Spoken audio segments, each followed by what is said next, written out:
we have to create the right vibe, the energy, and everybody at the organization has to feel so privileged to be here. It's no other way.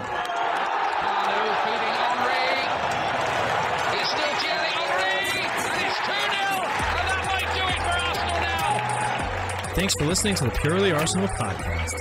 Please follow us on Twitter at PurelyArsenalFP for all the latest Arsenal podcasts. Welcome to another edition of a Purely Arsenal sit-down podcast. We're back with a bang, smashing, thumping, blitzing Newcastle. Won't talk about midweek too much, and I'm here with Neil Shah. How you doing, Neil? Top of the world, mate. Brilliant stuff, innit? Relentless.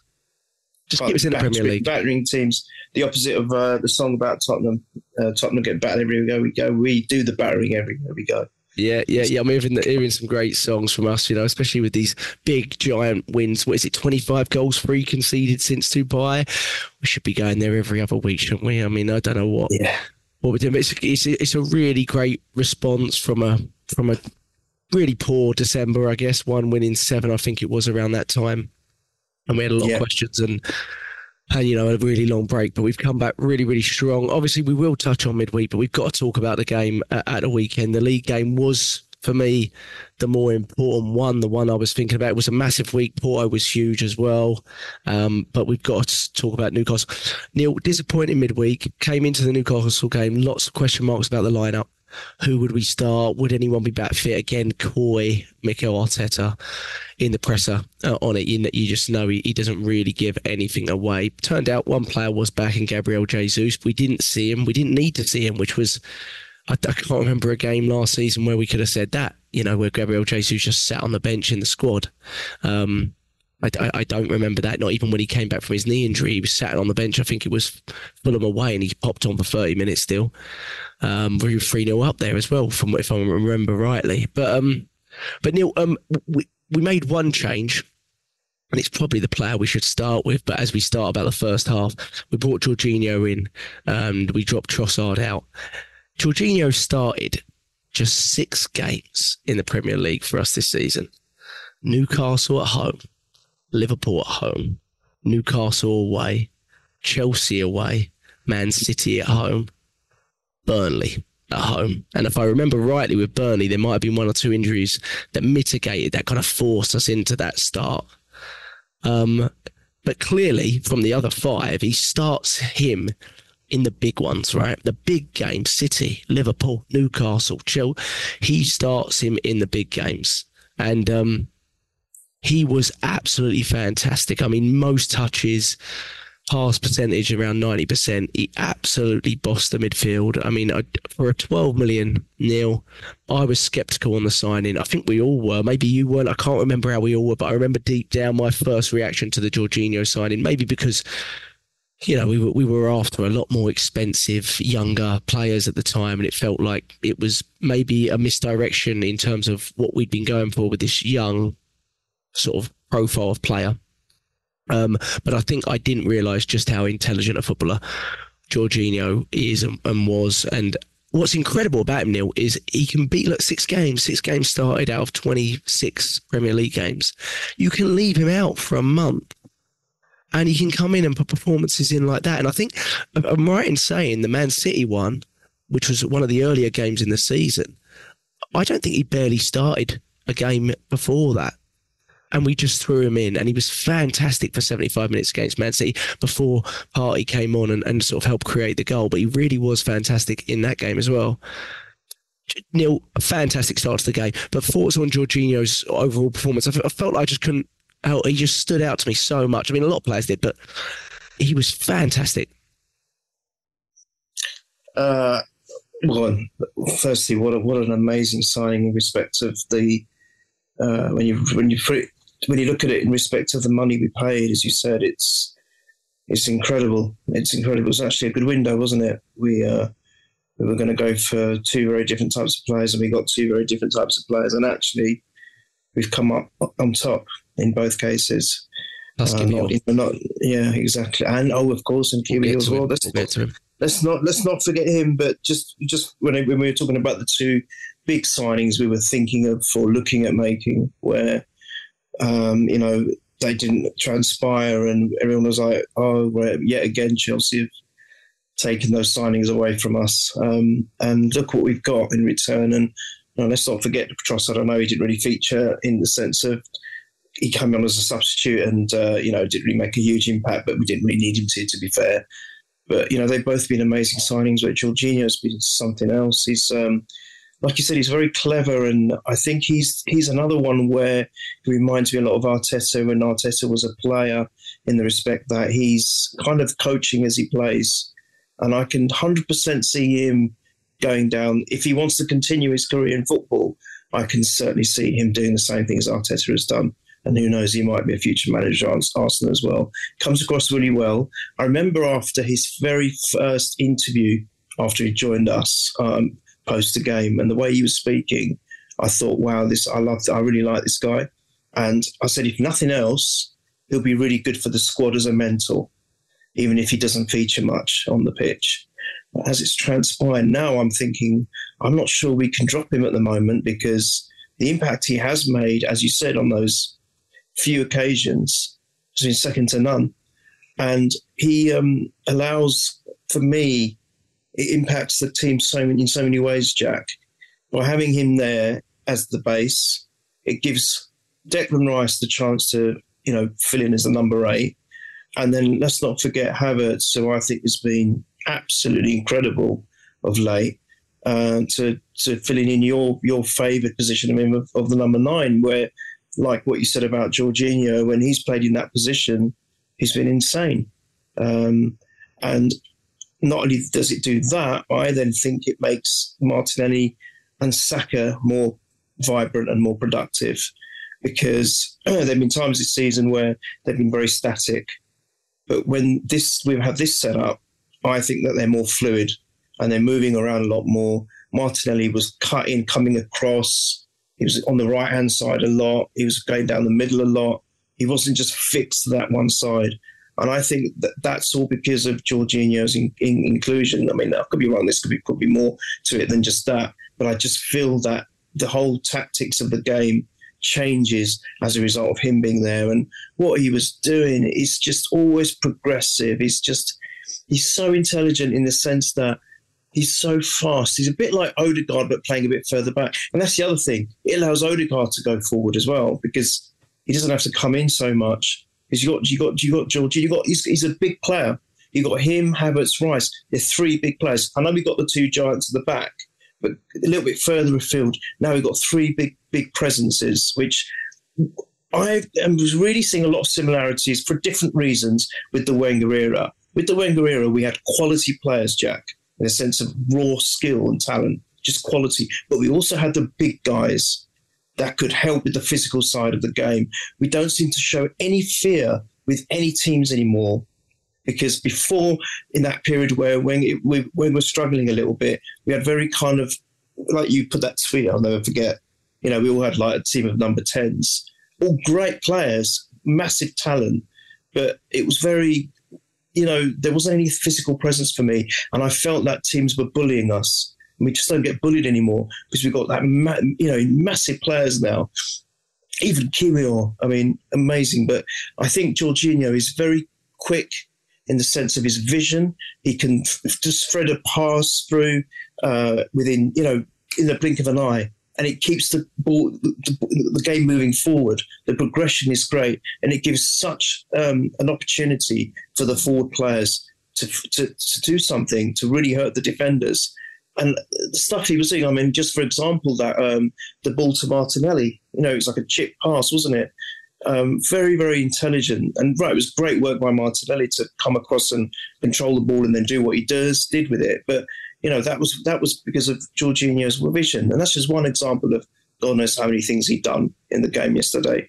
Fantastic. And I'm going to have to say that I think, with him maybe rotating with Trossard coming in as well, because I love Trossard as well, and I think he makes a massive impact in games. I think this is the team now. This is the team, and I'm including Kiwi on that. I'm including Havertz at the 9. I think we're playing brilliantly in this setup.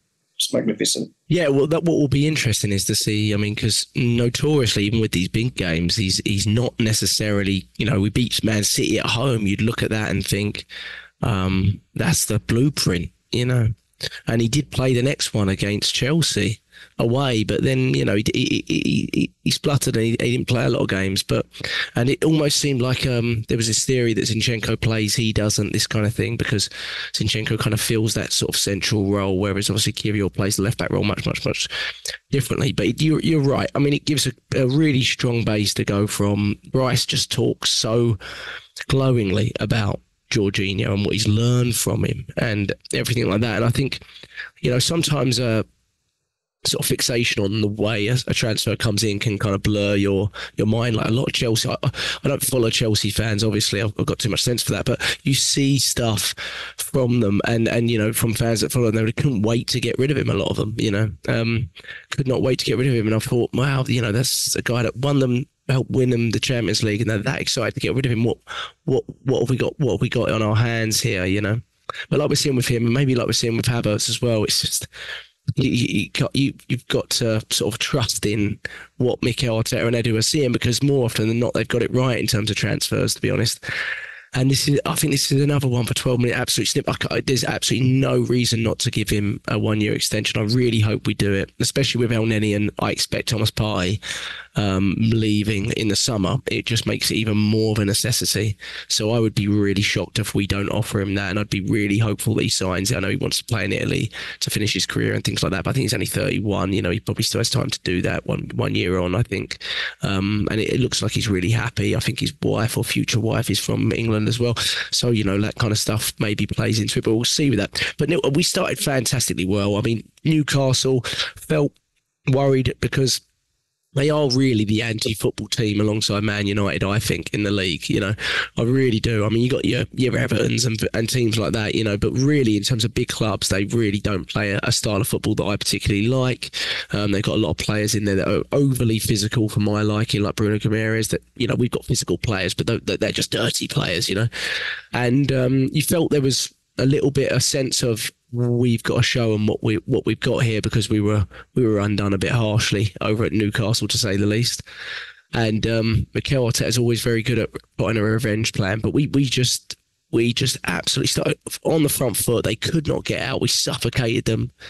Like you said, the wingers were fantastic that the goal came, I think maybe 17th, 18th minute. It was maybe a little bit fortunate the way it ended up in, but we were dangerous consistently throughout the game on set pieces, weren't we, on corners?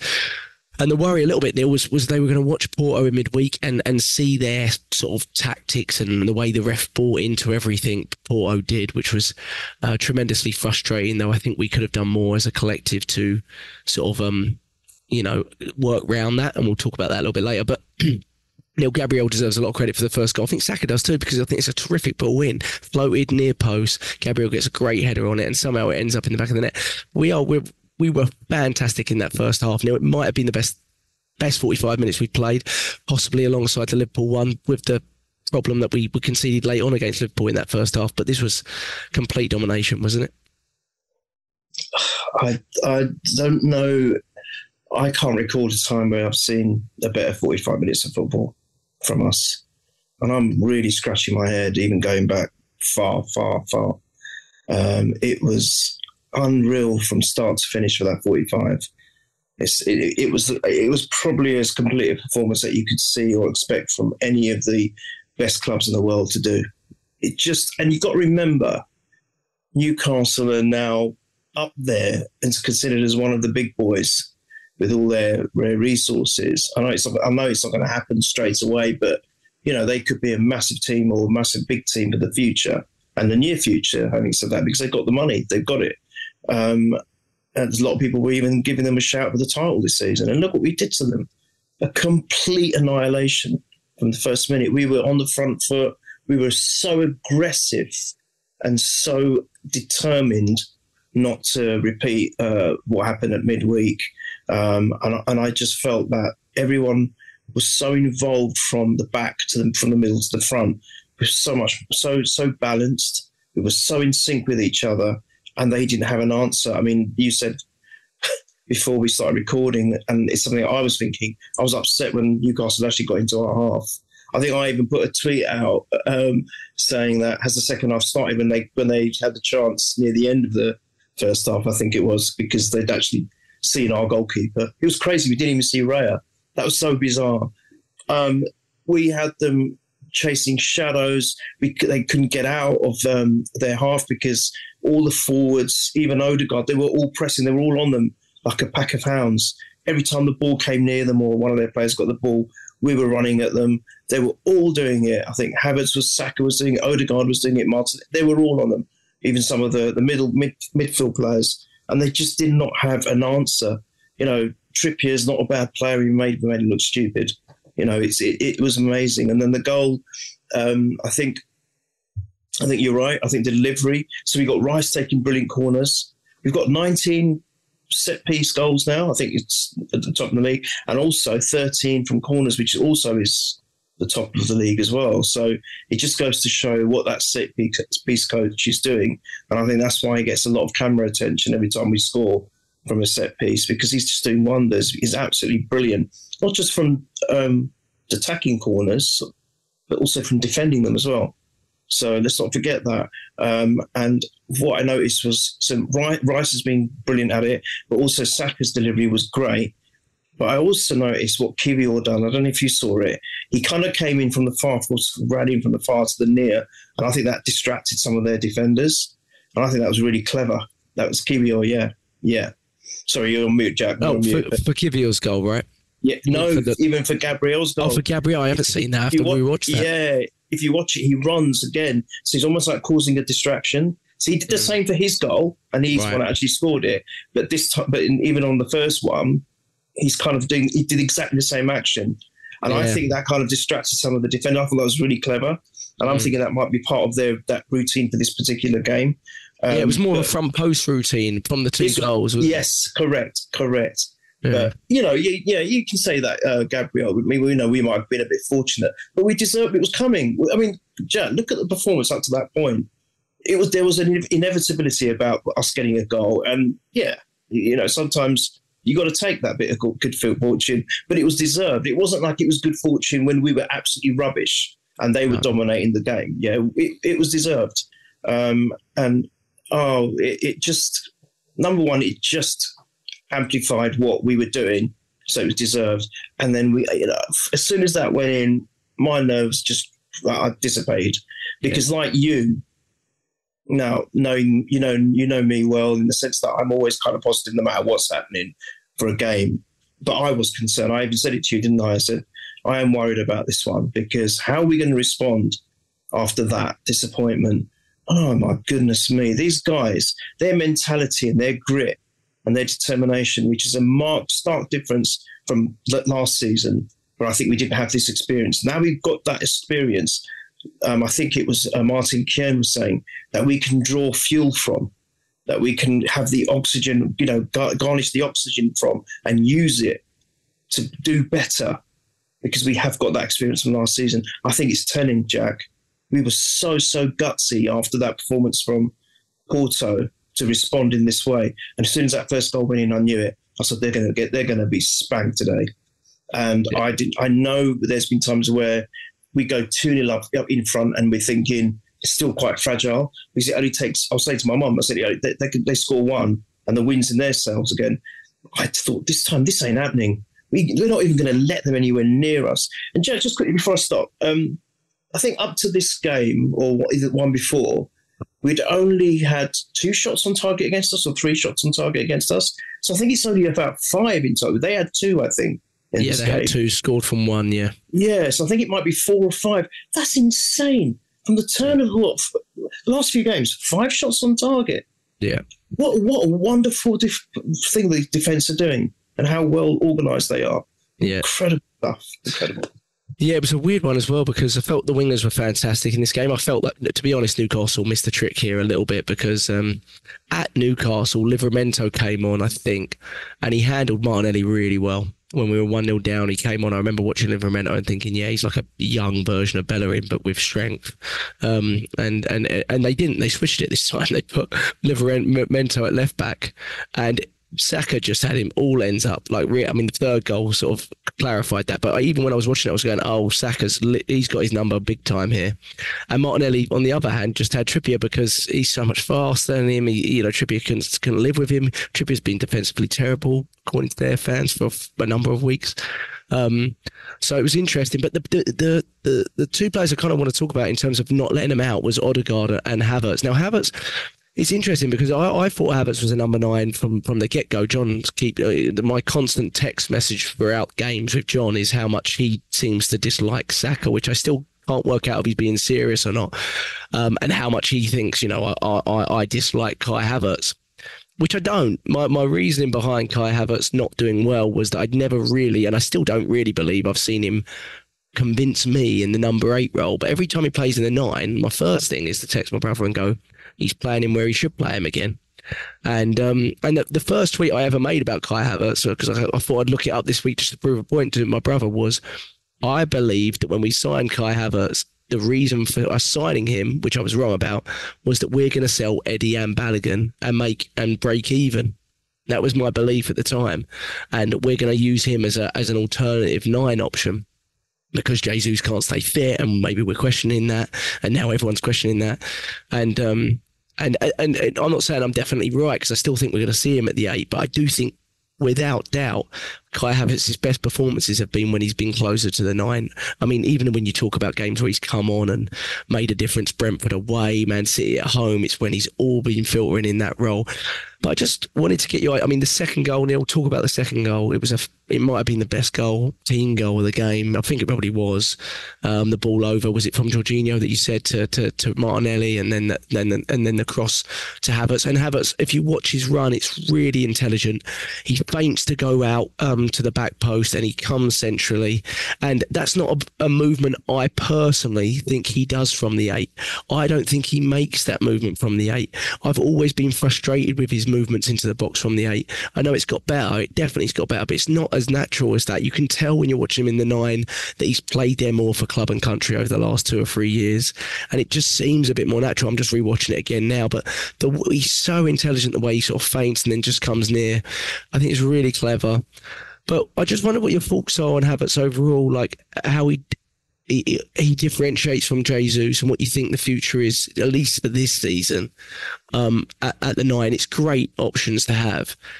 But I really think he's going to challenge Jesus, one, because he's available, touchwood, all the time, right? In injury-wise, Havertz keeps himself pretty fit. He's also a player that can go for 90 minutes. Rarely, when the game's in the balance, do we sub him off. If he's playing like this, I mean, he's his ability to, and he can play 3 games a week. I mean, he played midweek, didn't he? 90 minutes as well, almost. So I just think, fitness-wise, more reliable. But I also think he maybe distracts defenders. He draws defenders out a little bit more than Jesus does, because he's bigger, he's stronger, he's better aerially. I'm starting to really like him in the 9 now. I really am. And I think he might be the best option for us, to be honest. And it's early days in saying that, because he only played probably 4 or 5 games there. But what are your thoughts on him? I'm going to have to say that he starts for me. Look, it's difficult to compare him to Jesus because they're very different players. Jesus and him, you couldn't get more further than polar opposites with those two. They are very different players, and ironically, they play in arguably in their best positions, as you just said. They're both 9s, and you just think Jesus, when he's at his best, is a joy to watch. Is an absolute joy to watch. The way he can just be anywhere and confuse and really make defenders think, where do we stand, or where do we mark him? Because you can't, because he's just like an annoying bee around that front line area. He really is, and he can take on players. Because I was going to say that obviously one of the massive differences, which it is Havertz is a big, strong lad. And it's when he's amazing at shielding the ball. He did that a couple of times in this game. He can shield the ball, and that allows one of the other attacking players to have time to get into position and receive the ball from him after he's done that. I can even say that he could be a bit of a target man. I'm not quite sure you could say that about Jesus, but I see very different players in them. And look, I was the same. We got him. We did that experiment with the formation. I hated it. And as a result, I didn't hate Havertz, but I thought, what are you doing? Because you're there and because Arteta's trying to accommodate you, he's completely unbalanced the team that we're used to. And I was coming out with stuff like in the pod saying, why fix something that isn't broken and what are we doing? Why is Partey, for goodness sake, being a blooming playing an inverted right back? All of that to accommodate, trying to fit Havertz in. You said that you will probably see, you're right, see him back at the 8 at times. I don't want him there. He's amazing at the 9. And look, Jesus was on the bench. Well, if that means he's going to be a bit part player going forward in the next few games at least, because it's working so well with this system, then that's the way it has to be. As much as I like Jesus, and trust me, I like it a lot, I don't want anything to disrupt this at the moment because it's brilliant. Because Havertz is giving now at that position everyone else, and especially with Jorginho being at the base and Rice being where he is, we've got so many options going forward now, Jack. He opens up a world of things. And look, people, I don't know where I was watching it. I don't know what reel it was, but, they were going, oh, that was an easy tap-in for Havertz. Yeah, all right, maybe it was an easy tap-in for Havertz. But what you said, exactly what I was thinking, that he was really intelligent to see that coming from Martinelli. Real good foresight. And I think that's what he's got about him. He's like we were talking about how intelligent Jorginho is. I think there's something about Havertz as well. And he's got that little bit of experience. He's got the Champions League experience, as has Jorginho. And I think he's going to be so important for us going forward, because one thing I've noticed about him recently, especially in these last few games, even the goals, all right, he does miss some and we get frustrated. Like that one, what a great move that was, at the start of the second half. What a fabulous move that was. And, if that had culminated in a goal, there was a few like that, actually. There was another one where, Saka used his twinkle toes and he got when he did it to get the third goal. Brilliant. Yeah. To absolutely, thread through the defenders, go one way, go the other. But there was another one like that he did, I think, in the first half, which then I think brought a save from the goalkeeper. Yeah, and that would also, yes, and that, if you look at the build-up to that, that was a great move as well, which I think, I might be wrong, because there's so many. Havertz might be involved in that. But that goal that he missed, he is going to do that. We're going to see that. That is part of his game.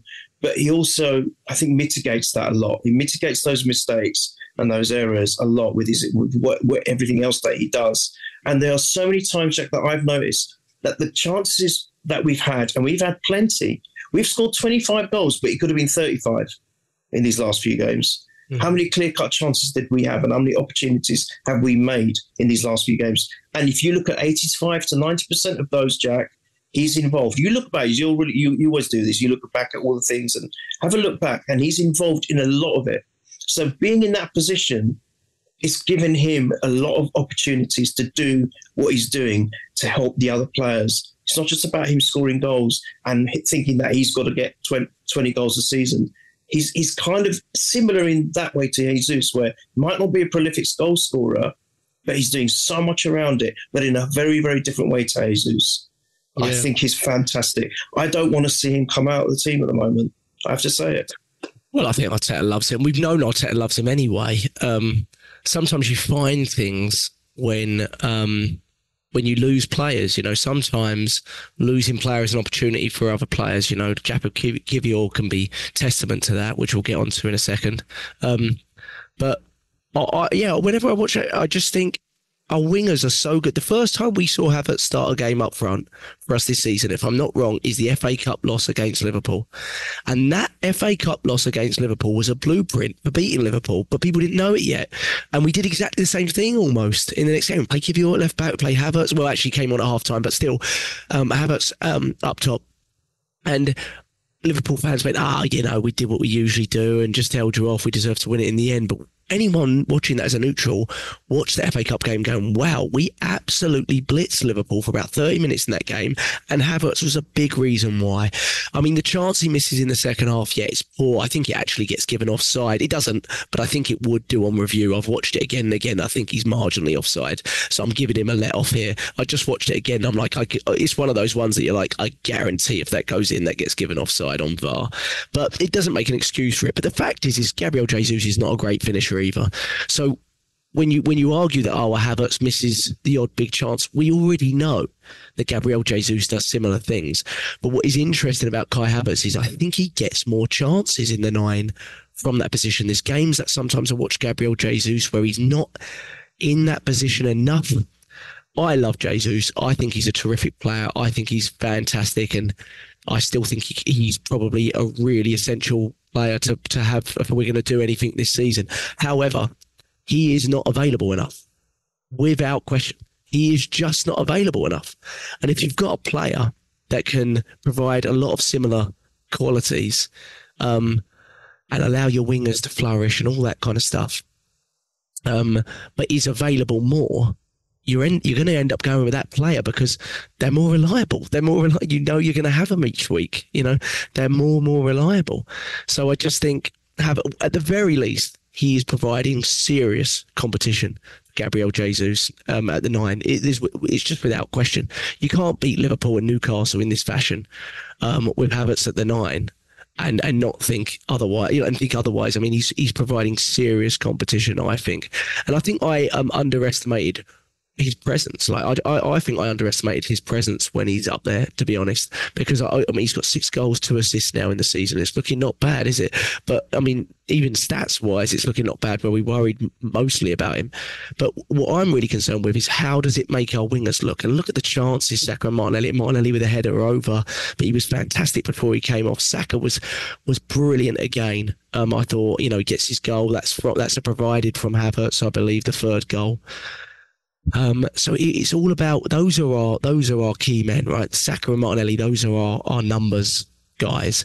But I think the other thing that I noticed is Odegaard and Havertz, their ability to press, like relentless ability to press, like their energy is unbelievable. And sometimes you have one guy, you've frozen on my screen a little bit here. I don't know why we keep getting that freeze in 30 minutes into the podcast.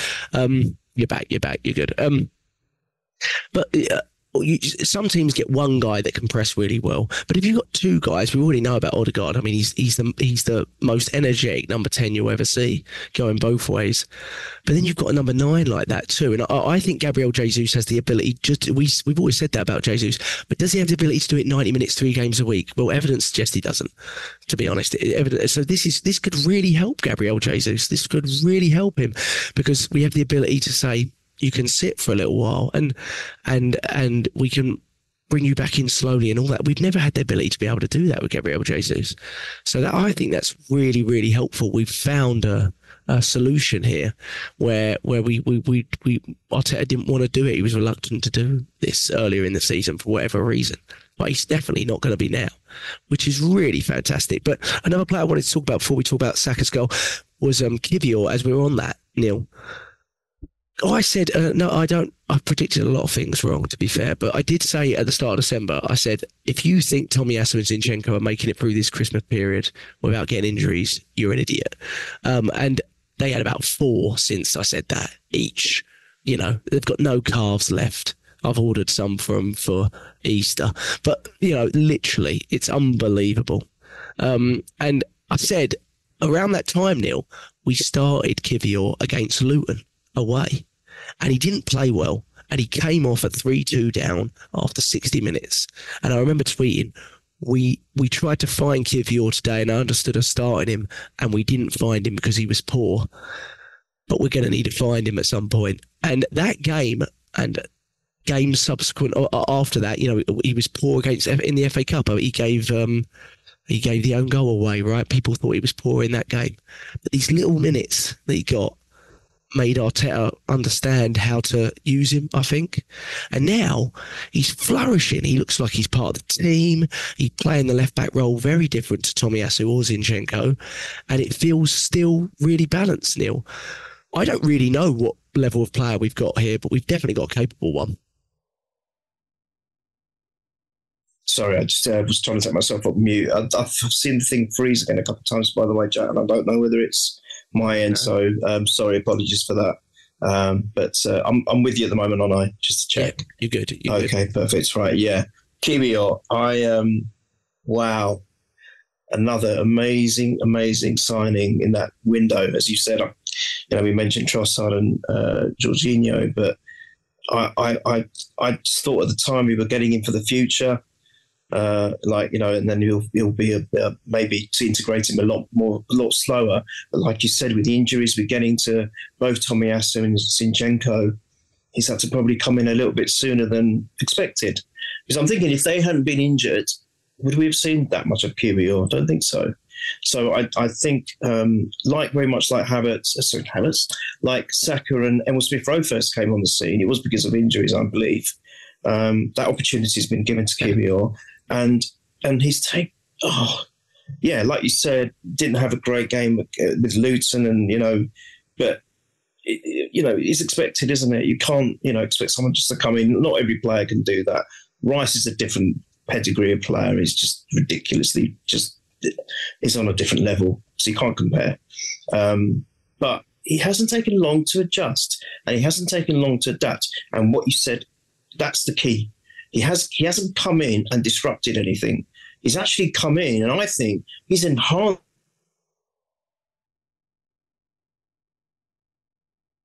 Really good to see. Did I freeze there again? Briefly, but carry on. Oh, okay. Yeah, it's unstable again. It's like a repetition from last week. Oh, that's pretty strange. Yeah, very. Okay. Like I was saying, I don't think he's actually enhanced and complemented the balance of the team. And I actually think, I could be wrong because I'm rubbish at analysing things, but I think what he gives is almost like a bit of a combination of of Zinchenko and Tomiyasu. We know what Zinchenko is. He's not a great defender.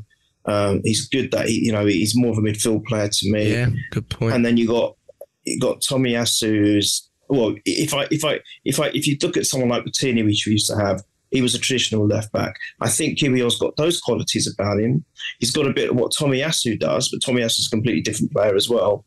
But he's also can do what Arteta wants him to do with the respect of going forward and being having a bit of an attacking mindset as well. I think he's got it all in his locker, and he's just made. I think him doing what he's doing. He's quite a big lad as well. Let's not forget. But I think he's also not making the other defenders around him and maybe the central midfielder around him feel uncomfortable or have a lack of confidence. It's like everyone can rely on him. He can be trusted. Or overburdening them either. Yeah, exactly. It's not like there's a big hole there on that side of the pitch. Yeah. And it's telling, isn't it? Because look, look at our defensive record lately. It's been incredible. It's been good all season, but it's been especially good since the turn of the year. And I just think he's an incredible player. You find him. I was laughing last time, I think, with the pod with you when he was heading that ball, had a chance with the header. We're thinking, what's he doing there? Where's keeping it? Against Liverpool, wasn't it? Yeah. Where's that come from? And so he finds himself forward as well. And then, of course, he's another big guy in terms of goal-scoring threats when we have set pieces, as it transpired in this game. And there's something about him which makes me feel that he's never not been a part of the team, Jack. He's almost like he's become one of the stalwarts and is part of the lads and part of the group. And I like I said with Havertz at the 9, as much as I love Tomiyasu, don't get me wrong, I love him, and I do like Zinchenko, but I do worry about his defending. I'm now thinking, does Zinchenko drop to number 3 in the pecking order? Because I think even before Zinchenko, if Kiwior isn't available, I prefer Tomiyasu there, just from the defensive side at least. Yeah. And I think he's great. For me, he's my number 1 at the moment. That's how good I rate him. Well, that's it. I mean, yeah. First of all, he like another thing, he's available. He's fit. But it's not like we didn't find him at all last season either. I mean, he came in at centre-back, and I know we'd already lost the title at that point-ish. But when we decided we'd had enough of Rob Holding, we brought him in and played him at right centre-back as a left footer. And we played him in games like Newcastle away, and won there with him there, And so we knew we had a player there. What I found really encouraging from him, there's a little clip going around on his compilation from the game yesterday. And if you get, I'll probably tag you in it if I see it. But it's really interesting to see how good his distribution is from deep. Like Zinchenko's distribution's great, but he moves everywhere. Right, he goes into the 10, into the 8. But Gabriel, it's just from his left back position, his distribution down the left centrally is really good. And when I first saw Kivior and I sort of looked at clips of him, that's what I saw a lot of from centre-back was this incredible distribution from deep line positions. And he's starting to, you just tell he's more comfortable. Yesterday it really struck me when he scored and sort of the celebrations and stuff like that. For me, it felt like the first time he probably feels like, I'm a part of the group now. I'm a real part of this group. I'm settling, and that's huge for a player, isn't it? He doesn't need to get a goal. Obviously, he's a left back, but when he's a part of victories like Liverpool and things like that, it must do wonders for his confidence and for the collective's confidence about him in that position.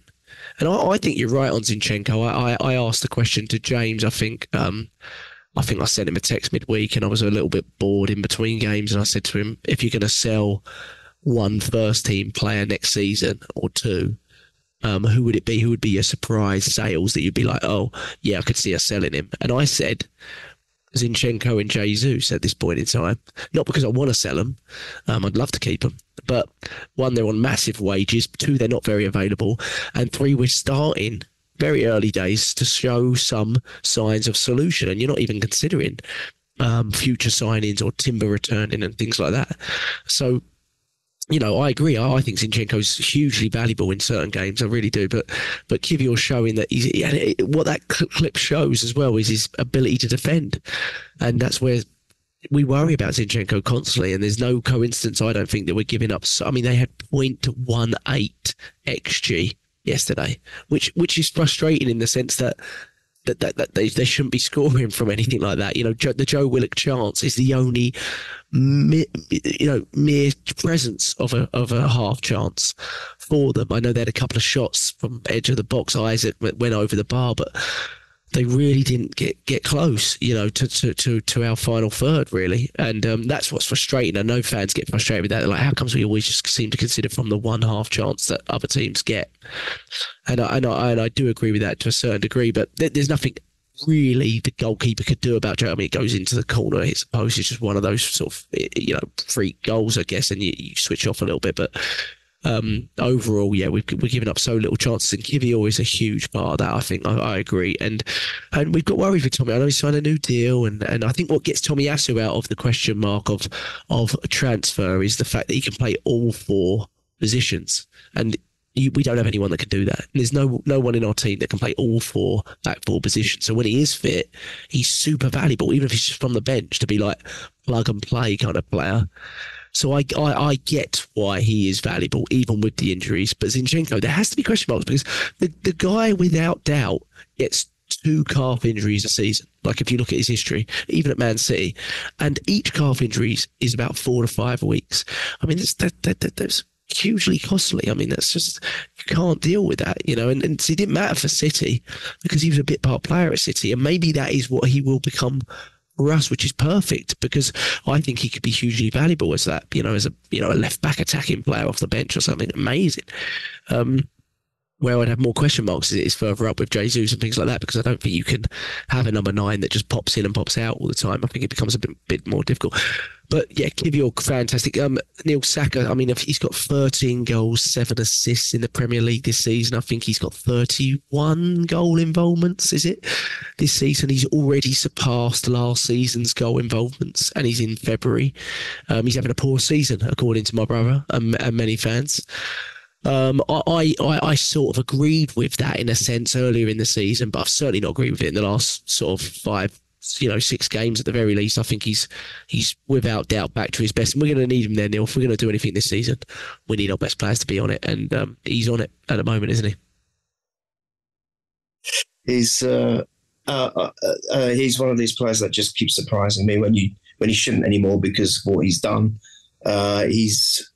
Like you, yeah, I agree. We did think that he's a little bit burnt out this season. He wasn't doing it the way he was doing it last season, I guess, which probably was probably his best season so far for us. But the form he has shown, I'm going to correct myself. No, not the form he's shown in the last 6 games. He still was getting the numbers in, even leading up to that little blip, just after Christmas or whenever it was, when we'd only won 1 in 7 or however stupid that stat was for us, or how bad it was for us. But he was still getting numbers in throughout the season. We were thinking he's not at it like we'd like to see him, or what we expect of him, because he raised the bar so high. So you weren't wrong to think that, and I completely agree. But yeah, last few games, for God's sake, he's back. I think he's back to what he does, and that's without having a break. That's the interesting thing. We missed one game the last 113. One game, 113 or something stupid. He got that record, didn't he? He's being the first English player to get 5 consecutive goals in 5 consecutive Premiership games or something since Ian Wright. I don't know if that's for the Prem or just Arsenal. I'm not sure. Maybe but it was 5 consecutive goals. It was Ian Wright's record for I think that was probably just for the Prem then, but Olivier Giroud did it 9 years ago. English player. Yeah, English player. That was it. Yes. Sorry, it was English player Ian Wright. Olivier Giroud was the last one. That's it. So he's done that. I mean, we got broke more, didn't we? 7 consecutive halves, 2 goals in each half. I mean, it's just ridiculous. Yeah. We're just getting numbers in even that way in terms of making nice little records. Always nice to have. I mean, it's not the most essential thing. If we're winning games, that's more important. But it's nice to have, isn't it? These little kind of, little notches on, for us, and these little records here and there. But my God, I don't know what to say about him. He's everything he does. And plus, again, with the setup we had, he was more dynamic. There was so much more fluidity again with the front lineup, and he could score with both feet, Jack. That's another thing. We used to talk about. I love the guy so much. Santi Cazorla, 2-footed guy, one of the best players, like you said, that I've seen in an Arsenal shirt. What a terrific player! But Saka, you've got to start thinking about him as one of the best Arsenal players we've seen as well. He's got to be in that list because he can score with both feet. He can turn defenders inside out. He can score goals. He makes them. A lot of our player is focused on the right, so there's so much pressure on the guy. And what I love about him the most is something that you're always concerned with, as you were just talking about, is he can get smashed to pieces, and he can look injured, and you think that's it, he's out, and he's always back the next game. He's always available, Jack. People don't. Everyone talks about how good he is as a footballer, but so important is the fact that he's always available for us. And he's such a strong kid. Then you look at his mentality, the knock he had from the rubbish he received from all those nasty people after that penalty miss in the European Championship. And he brushes himself off. He had that penalty miss, and then he took the penalty the other day and he scores. You think, when I say the penalty miss from the reverse, the same, game of the previous season. And he's not scared to do that. He takes the penalty. He just with confidence, and I can't underestimate the mentality and grit of this chap. And when you said all of those things about him, all those positive things, look at his age, look how young he is. He's incredible. Jack is going to get even better, and he's so important for us. It's untrue. What my worry is with all these players, I think I mentioned in the last pod, is again, I'm going to say it one more time. I'm not a trophy hunter, but I think we do need to win a couple of big trophies. We do. Because how do we incentivize these people? Keep them, otherwise. Yes, exactly that. That's my only worry. And just one other thing I want to mention. I might be stealing your thunder here. We might have wanted to talk about him.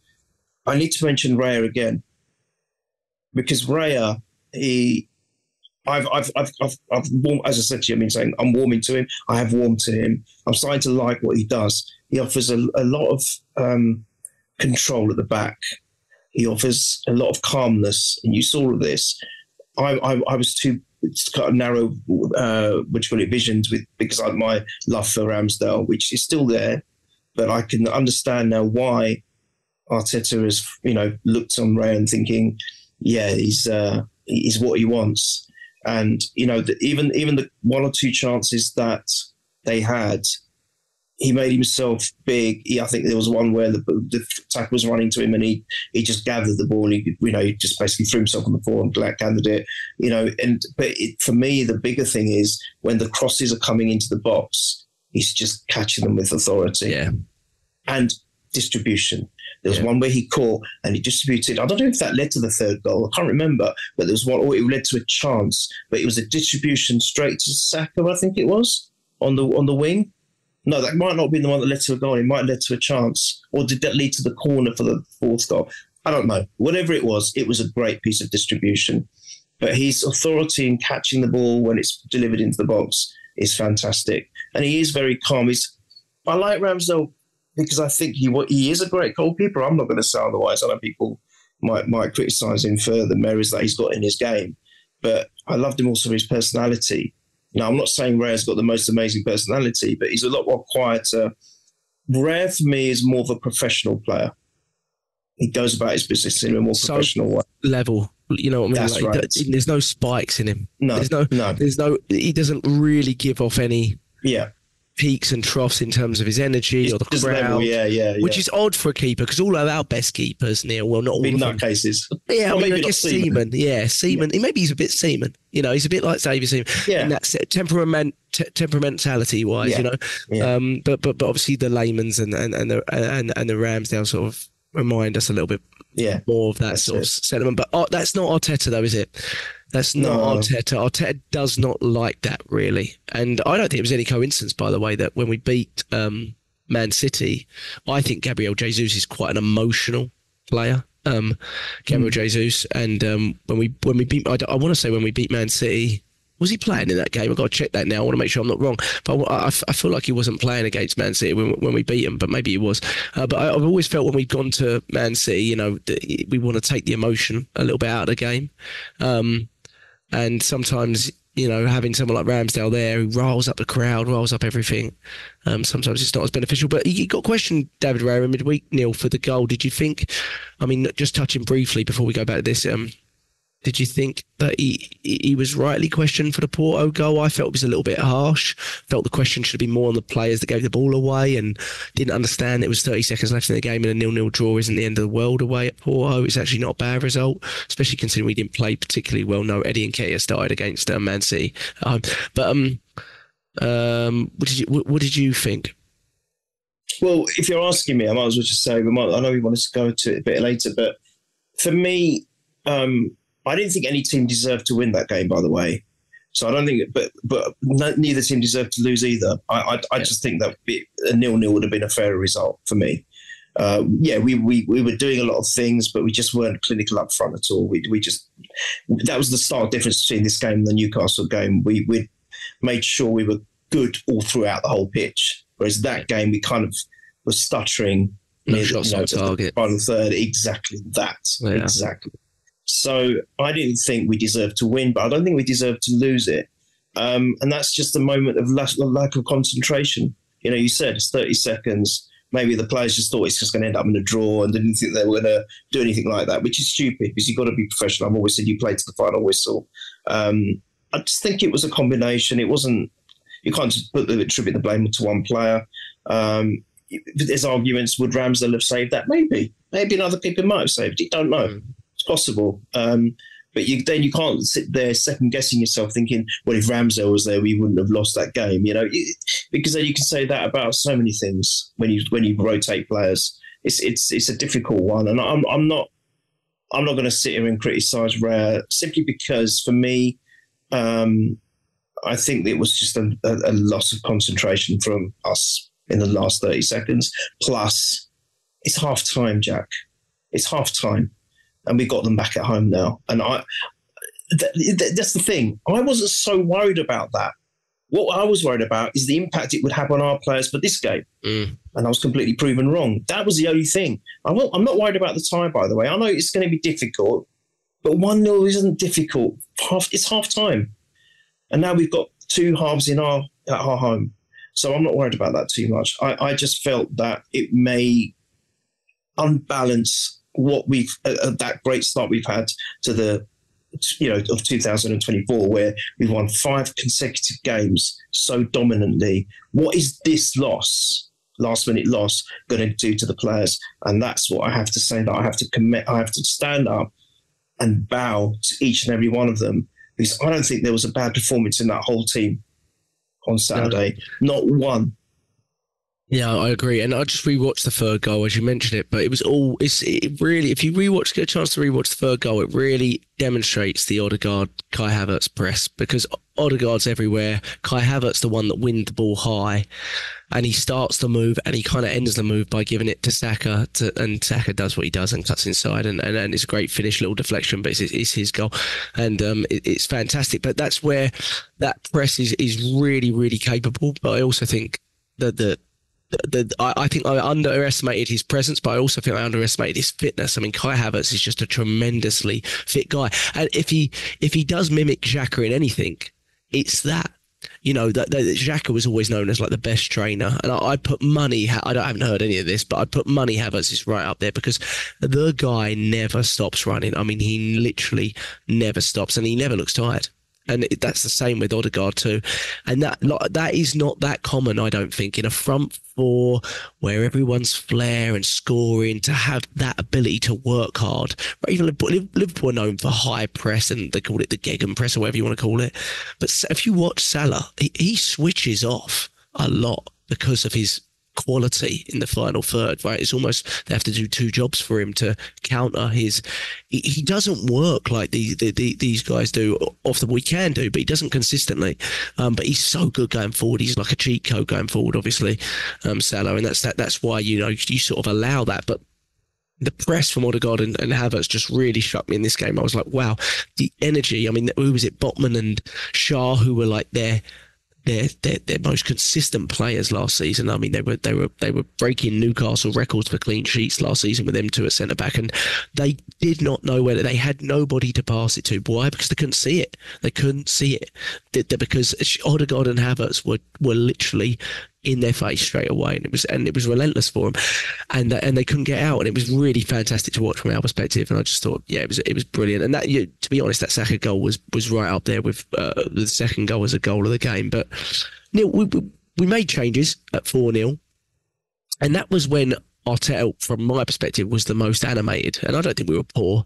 Well, I mean, Smith Rowe could have put us into 5-goal lead. He was a little bit unlucky with the clearance off the line, and he looked quite bright, I thought, in turn. But it looked like, certainly with Eddie and Reece at least, but it looked like he was really quite animated at telling them what to do. And I just get the perspective from those three, that certainly from 2 of those 3, that these are the sorts of minutes they're going to get. And unless barring injuries, hopefully we don't get any, I don't see them getting any significant minutes this season, hopefully they do get more minutes, because then we're winning games like this, but bar these types of games. The reason they've got games against West Ham and Burnley and Newcastle is because the games are over at 60 minutes. And that's something we're going to have to address in the summer, Neil. Obviously, it could very much hit our homegrown quota, but in terms of his actual belief in players, we're going to have to address that, aren't we, Neil? Because we do still, I know we had Jesus on the bench, but when we didn't in the last couple of games, we do still look a little bit light in terms of trustworthy Mikel Arteta players on the bench, don't we? Yeah, that's right. It's the trust. Yeah. I still scratch my head over why we gave Nelson a 4-year contract if he doesn't trust him. Doesn't make any sense. Nah. I think the only way they would have got more minutes if we were sitting one of the cups. Well, League Cup's finished now anyway. But if we were in the FA Cup, then possibly we might have seen a bit more of them, but not now. I mean, the Champions League, and the Premiership, he's going to be starting our best 11, 12, 13 players. I'm sorry, they don't even get in there. And for me, the only sad one, as you know, is the Emma Smith Rowe one. I mean, there's a chance he might even go. I mean, even if it's for his own benefit as an individual, because if he's not going to be getting into this team, he's got so much talent, that kid.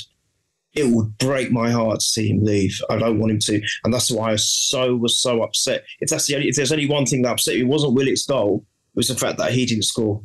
when he had that chance, because I want him to score so badly, because he clearly loves the club, Jack. I think he's an Arsenal fan. He's brought up as a kid through the ranks. Yeah, that would hurt me. But I think for Eddie and Nelson, I'll be shocked if we've still got them in the next season. Utterly shocked. Yeah, I think we need to start moving some of these players on to help them with their careers, maybe, and also just to maybe get a little bit of money in, to balance the books a little bit, and give us the room to maybe invest in some fresh blood. I don't know, but as you know, I don't do transfer talk, but I just think that their days are probably looking quite sketchy now. And you're right. I think apart from if we're dominating, killing, destroying teams and being 5-6-0 up, they're not going to get many minutes, barring touchwood. We don't have, well, get injuries, touchwood, we don't, because I'm loving life at the moment. These players that we've got, they're utterly buzzing. I just don't want that to change. Of course, no Arsenal fan does. We want to see our best players putting performances like this week in, week out. And like you said, I mean, we're just destroying teams, we're baffling them in terms of how do they do anything against us offensively. I mean, we're just like a Fort Knox at the moment, aren't we? Defensively, we can go on and hammer on about how amazing we look going forward because we've scored 25 goals, but we've only conceded 3. And the only thing is, as much as I didn't want Newcastle to score, I'm glad it was an ex-Arsenal player that got it, because I never disliked Willock. I thought he was a nice kid. So, yeah. He's always been respectful, isn't he? I don't know, he had a little bit of a coming together with Ben White. Did you notice when he was running and Ben White was like, get off me? I don't know if you saw that. Did you see that after he scored? I didn't, but it sounds like Ben White. Yeah, he's like, Ben White was like, I don't care if you played with us. He's like, what are you doing? Don't touch me. He's like, don't touch me. It's like, I didn't see that, but I have to watch that. Quite scary, actually. I thought, yeah. Geez, got another side to this guy. But I didn't mind that. So it was horrible that we did concede. But 3 goals conceded in 6 games. Yeah, I mean, we're doing well. Well, I mean, you sent the stat, didn't you, Neil? I mean, that's probably a good one to end on before we sort of discuss our Champions League sort of hopes and the next game. But you said in 6 Premier League games we've conceded allowed shots worth 1.88 XG, and to put that in perspective, the next side is Man City with 6.77 XG. I mean, we were having a chat on the Arsenal group, and we looked at where we're at in comparison to the other two. So I guess you can call them sort of juggernauts in the title race, and collectively, I think as a system and the way we play, I think we're the best. But it doesn't really matter because these sides have these sort of outlying cheat codes, which we had back in the day with like Thierry Henry. And the cheat codes, Alisson, Salah, De Bruyne, Haaland, and we don't really have that yet.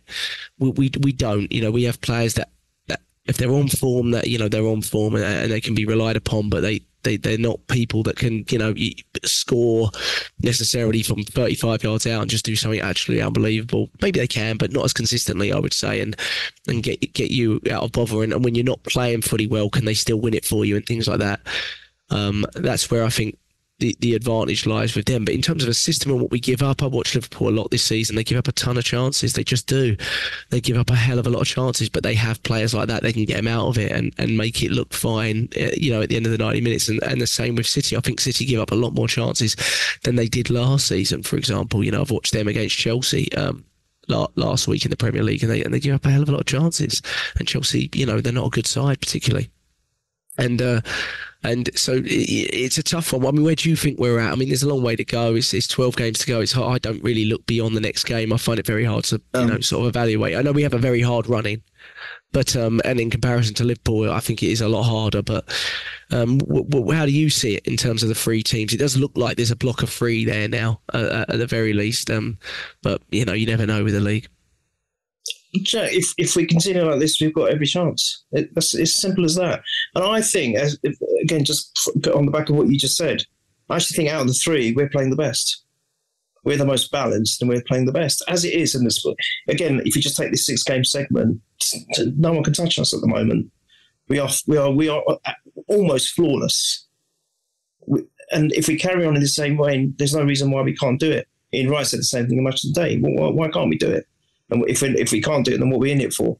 And I agree with him. I think it's going to be.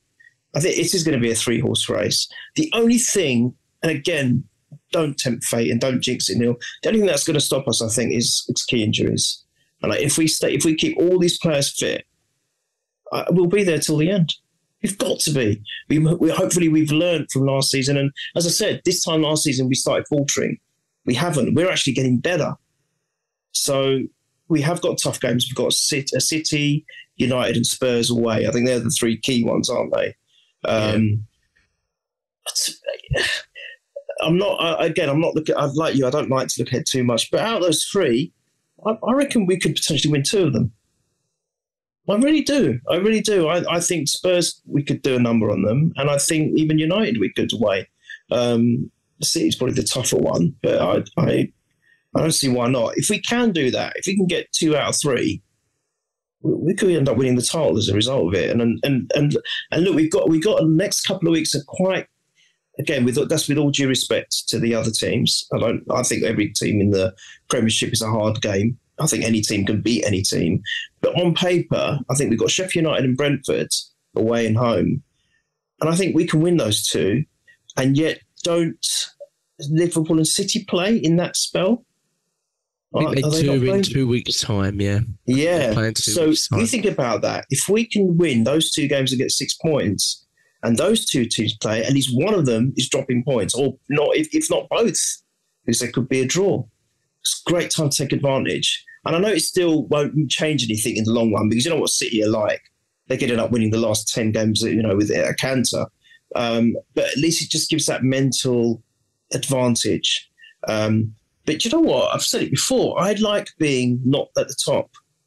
I prefer it just being there and thereabouts, because then I don't feel that the pressure's on us as much, and we haven't got the attention like last season. The attention was all on us because everyone was so shocked.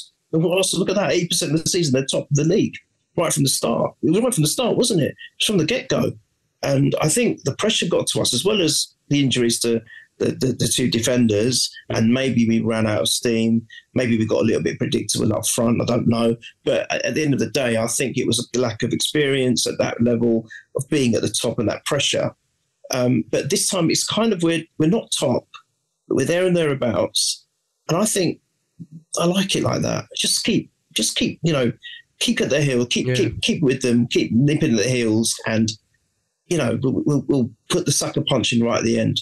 I think we've got a great chance, Jack. I think we've got a great chance. And that's with being in the Champions League. And I do expect to win that game, by the way, against Porto at home. Okay. He's never won a knockout Champions League tie or European tie. He's had a few, Olympiacos, Sporting. I think Olympiacos twice, I want to say. Sporting.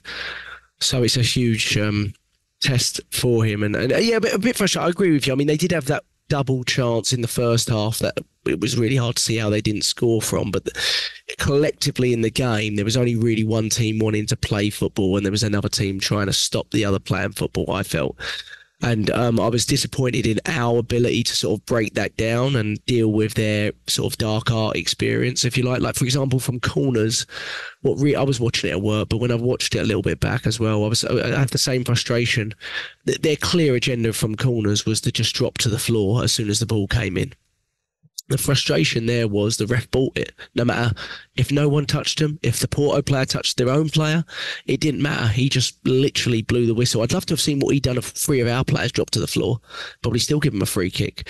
But what frustrated me was, we're great from set pieces. I can't say it, but we kept doing the same thing. And I thought, I kept saying it in the second half. I went, take it short, take it short, take it short. If they're going to keep falling down, just take it short and go to the edge of the box. We did one clever set piece where we went back post to Trossard and he should have done better with a volley and he ballooned it over the bar against Porto.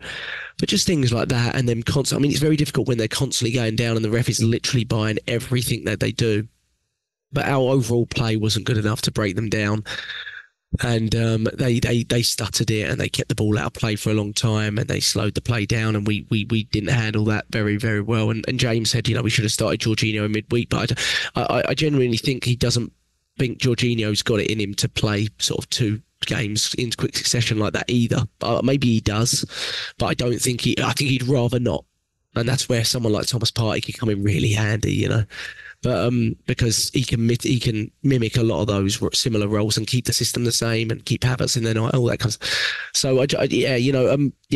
the return leg isn't for a while, is it? It's a couple of weeks away still. So I guess we have to focus on the Premier League, you know. But like you said, it's going to be a massive one, and I think, we've got every chance. You know, I think we're going to give them much more of a game, but hopefully we can deal with. You do get worries, don't you? We've been there before with these sort of games in European coming back to the Emirates, and we've never, a lot of the time we've been sort of left wanting. But hopefully we can get a couple of players back for it and have a little bit more options as well to be able to change it, because he didn't really have the options to be able, or the options that he believed that could change it anyway. I think it was like Vieira on the bench, and that was basically it. Smith Rowe, and that was it. Disappointing overall. I agree with you. I think it was basically a 0-0 game, but just switched off. Very inexperienced, I felt, in that last minute or two. Just sort of too eager to get the ball up a pitch.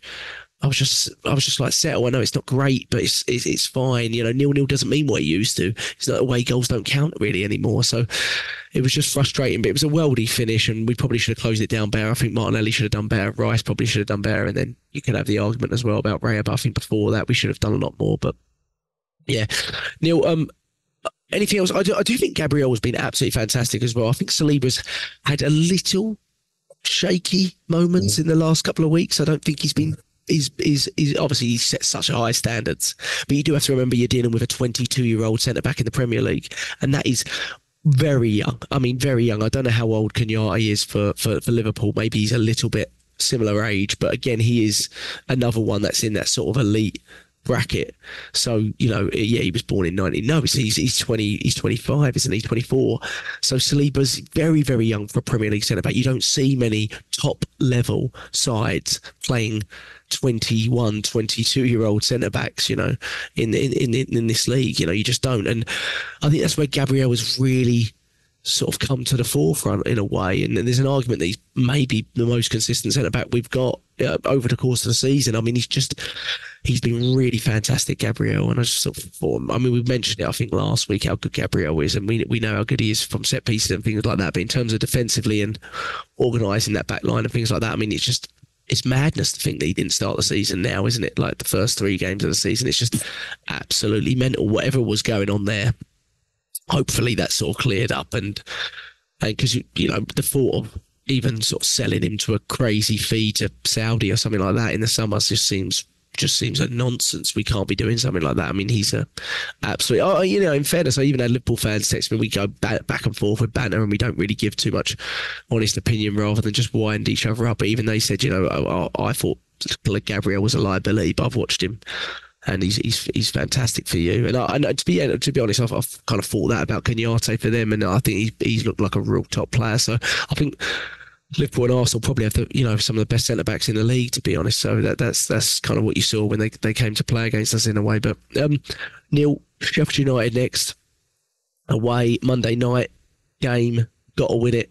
Have to win it. But it looks like, I mean, I'm guessing, I don't look at other teams' fixtures, but we're going to be playing after everyone else again, I think. So that, you know, maybe, you know, puts the pressure on us a little bit more. But what's your prediction? First scorer, feeling that we could get Zinchenko, Tomiyasu and Partey back for that game. I mean, I don't want to predict it because it's probably unlikely, but it's possible. He says they're all pretty close. So, and Jesus is already back in theory because he was on the bench. But so that could make a few squad dilemmas or first team dilemmas for the game as well. But what's your thoughts, Neil, on that? They're obviously struggling, but Bramall Lane, never that easy place to go, is it? Yeah, firstly, you can't as I said earlier, we can't underestimate, you know, any Prem team. So the worst thing we could do is get complacent. That would be my only worry. That do not get complacent, because they're sitting at the bottom of the table. They've got 13 points. Don't go into that game thinking it's a given and, you know, we can just stroll it with our one eye closed. Don't do that. Yeah, as long as we're professional, I can't see anything other than a win for us. I just can't. You know, it's not as if we've been doing these last few games just at home. We've been demolishing teams away as well. So I can't see anything other than a win. Just don't be complacent and be professional. I can see us getting 3 goals, if not more. So I'll go with the prudent. I'll say 3-0. I think we'll be solid at the back. I think you're right about Saliba. I think he's having a little bit of a blip, but every player has that. There's no player that smiled. Consistently great. It's fine. And at the end of the day, this is the great thing about the Gabriel Saliba relationship. One player isn't doing so well, the other one steps up. It's amazing. I can't see a team without those two players now. They both have to be there, and do not sell anyone at the back that we've got at the moment, because they're all fantastic. Yeah, maybe with the exception of Zinchenko, maybe he might consider it, but no, not the others. So just a quick word on that. But with Sheffield United, I think I'm going 3-0. And I will say it again, I said it, I think I predicted it or wanted it for this game, but I'll say Martinelli. I want Martinelli to score a goal. Yeah, because all the others are, and he's one that maybe hasn't been as prolific as we might want him to be. So I'm glad Havertz is on the score sheet now and getting goals. Saka does it, gets the numbers somehow every week.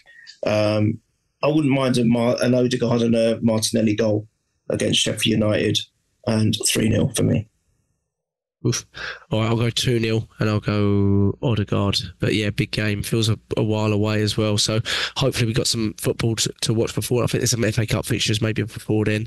I think actually one of them sort of plays into us a little bit, because if Chelsea win, I believe that means we don't play Chelsea before the international break. That's right. Which means we have like basically a 3-week break, but a 2-week international break before the Man City game, which doesn't feel ideal or great, but there's nothing you can do about it. The fixture list is a fixture list. It plays out the way it plays out. So you're going to have to deal with that, won't we? But sorry to interrupt. So I didn't think of that. I just looked at the fixture list. It's not as if we're having to play Porto again straight after Sheffield United. We'll have another few days off. So I think he can go the same team again, because he didn't have to worry about, who do I play for against Porto, and don't have to worry about it. So I think he can go full strength against Sheffield United. Don't worry about rotating too much. Yeah. And the interesting thing will be whether he sticks with Jorginho, because history so far this season says he won't. Jorginho, he's played so fantastically well, but as I called out those 6 games, he's largely played in the big 6 games, like against the big 6. So in this game, you'd expect him to maybe play Rice there and play a Havertz or Smith Rowe at the 8, and bring Trossard back in maybe. Yeah, or Trossard and Havertz and the switch in or whatever, So it'll be interesting. It'll be nice to see just, even a little bit more depth or trustworthy depth on the bench.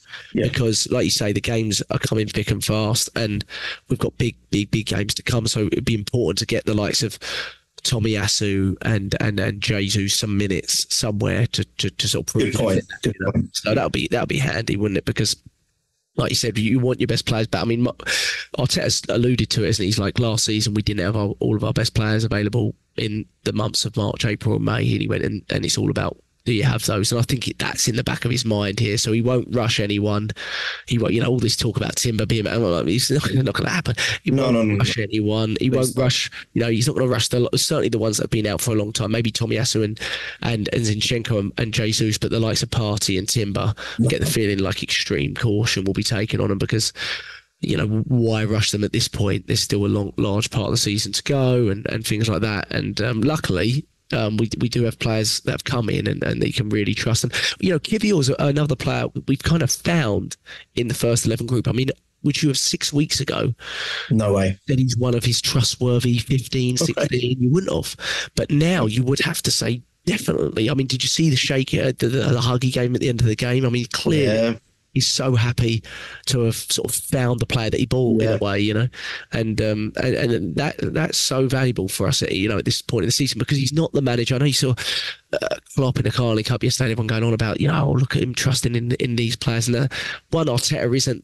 He has a sort of strict sort of agenda on players he trusts. It takes him time to build up trust, but also I think it's massively overblown on how many youngsters Klopp actually trusts in truly. One, there was points where Klopp wasn't even showing up for domestic cup games, so that's what he truly thinks about them. And secondly, if you look over the 9 years, the youngsters that Klopp's bringing through, you can count them on one hand. So let's not act like he's he's Arsene Wenger. He's not Arsene Wenger, not one bit. No way. The only top manager you can really say You know, I mean, maybe United did it back in the day, but Arsene Wenger brought through youngster after youngster and trusted them. I mean, he started them in cup finals and stuff like that. You know, you'll remember the Chelsea one where we lost it late on to Drogba. I mean, that was a team full of 18, 19-year-olds. Yes, this wasn't the same. I mean, Chelsea, Liverpool's final team yesterday was still the same average age as Arsenal's starting 11 currently. 24. So like it's massively overblown for me, that sort of stuff. But you know, the agenda is what it is, and at the moment everyone's got a love in for Klopp. So there you go. But I didn't mind it going extra time, I have to say. I don't know if you watched it. Yeah, me too. I was rooting for extra time, so I was like, yeah, excellent. I don't care who wins, but go to extra time, please, and double extra time if you can. So yeah, that was quite handy. But Neil, it's been great. Another win for the Arsenal. I know we had a tough one in midweek, but there's all to play for there. So we've got to keep positive and let's come back after another win next week. Fingers crossed. You can find us at Purely Arsenal FP on Twitter and Purely Arsenal on YouTube. Just type it in there, subscribe. We appreciate your comments on there. We try to respond to them. Neil's quicker than me responding to them, but I try to always get to them. Dan, Ray, you guys are always commenting. I appreciate those comments and a few others as well. So appreciate it. YouTube, the link comes out a little bit earlier and you can get it there. No ads, no nothing like that. So, but yeah, we'll be back after the Sheffield United game. Fingers crossed, another 3 points. Keep the faith, boys. Keep the faith.